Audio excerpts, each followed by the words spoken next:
Hi, welcome back to my series on Crusader Kings 2. This is part 3, or to be more accurate, part 3A. I'm going to do a series of 4 or 5 videos now which will look at specific concepts which we should probably have a quick look at before we even hit the start button or the unpause button. Hopefully each of these videos will be a little bit shorter so that you could just dip in and out of them, and if you want you could probably just skip forward to part 4, which will come over hopefully in a few days, where we actually start to play the game.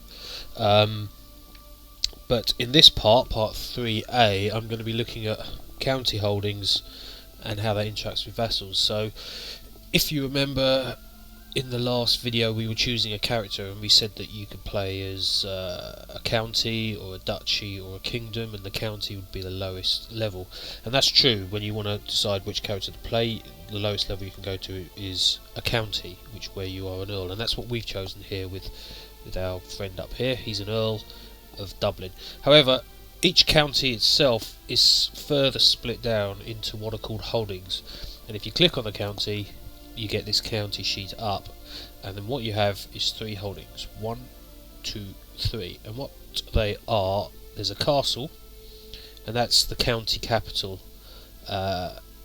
We have a city, which is the city of Dublin, and then we have a bishopric of Christchurch. So we basically have a holding here which we own, and by owning that directly, that makes us the Earl of Dublin. It's the county capital. That is what gives us the ownership of that entire county.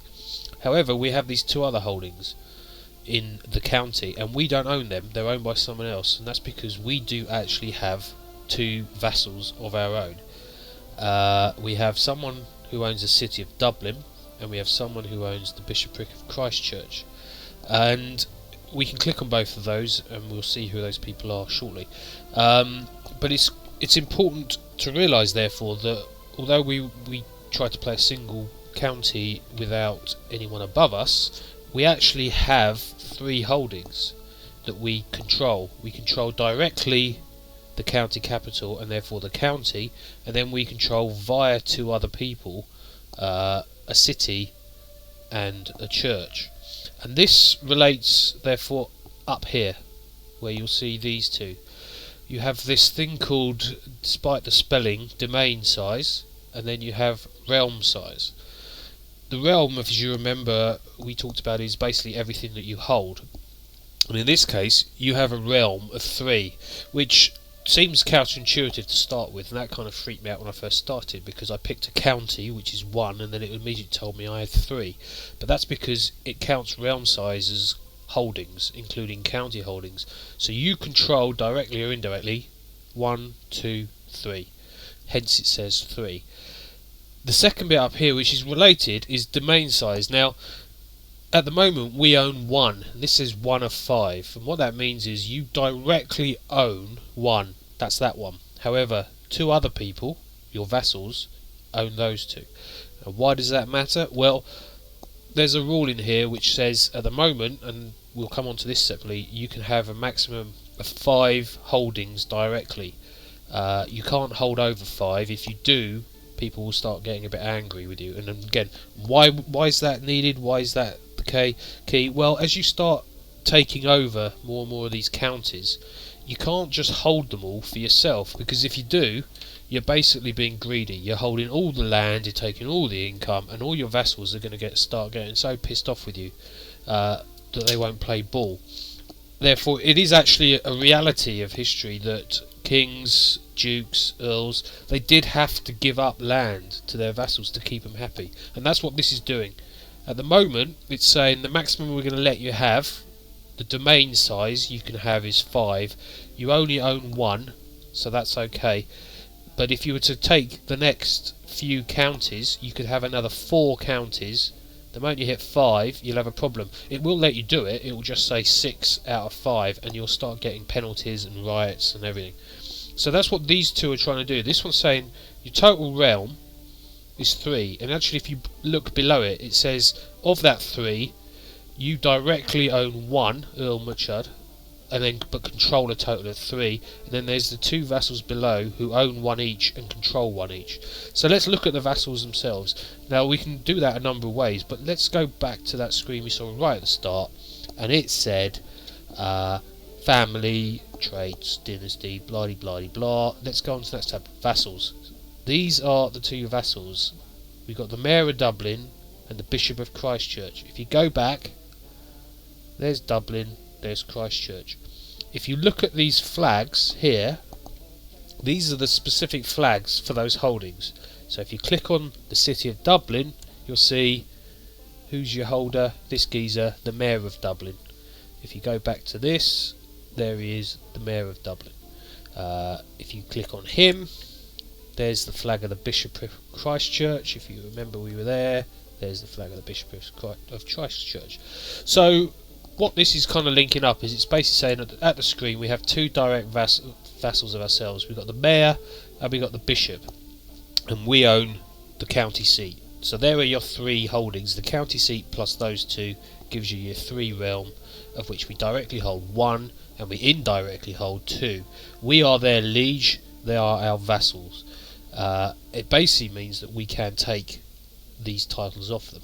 Okay, so if we click on him and go to this diplomacy button, revoke title, we could just sack him. City of Dublin, that's the only thing we could sack him for, because that's all he's got. Click on that. However, look what happens here. If we take it off him, you can't just go around doing this. His opinion will plummet of you, and the other vassals will also have an opinion that plummets. Plus there's a chance he might revolt. In this case it's only a 5% chance, but sometimes there's a 50, 60, 70% chance, in which case you'll have a fight on your hands. So you can't just go around revoking it left, right and centre, because you have to care about the consequences on opinions, because opinions are very key to this game, and we'll come on to that with one of the, well, shortly actually in this little tutorial. So coming back to the county seat again, there's a load of other information that you get in here. This is the total amount of tax that is going to be raised within the county, and how much is actually being paid to us, which is currently 7 out of 24, and how, you know, we're going to go through the economics in a separate one shortly, so I'm not going to touch on that. We also have this idea of levies. Levies are your military and how you want to raise them. You can right click here to get the same thing, and it gives you some information. If you have a look at these, it tells you what the levy is. So at the moment we have 228. Again, we're going to come on separately to the military side of things, but this is all just information for you about the some of the things that are hidden away there. Also, if you just left click on it, you then get more information, and again you can start building stuff. So you can make military training grounds, you can increase the tax, blah blah blah blah blah.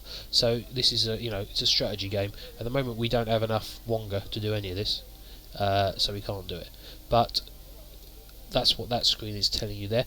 Finally, you get information about the culture. Norwegian, probably Norwegian because it's been ruled by the Norwegians for a while. Its religion is Catholic. There's a supply, which is basically how many troops it can hold. If you think about troops, they tend to live off the land. How many troops can it actually hold there before the troops start starving? That matters just when you're raising up your levies. And then there's a revolt risk in there as well, which we'll come on to. Finally, in this little bit, we have this blank here. Because we control the county, you can actually build another holding. And there we are. We can have another castle, another temple, and another city. Now, as you can see, it's bloody expensive, and it takes forever. Why would you want to do that? Well, castles and cities and temples, they all generate tax, and to a different extent they all generate levies or military. So what you can do if you've got loads of money is just set up a new one. You can then also give that to another vassal. Say you built a castle for 730 days later, a castle will appear there, and then you can hand that over to one of your subjects to be a vassal, and he'll love you forever because he'll be like, well, hey, he's giving me a castle, love him. And you'd then get some tax income, plus it would raise troops for you, blah blah blah. But as you see, it's bloody expensive, so again it's all part of the strategy and the balancing. So at this stage, we still haven't started the game. This is just to show you what you've actually got, and that you actually have got some vassals within your little county, which means you're the liege and they're the vassal. We will then look next at the traits in the next video. I hope to see you then.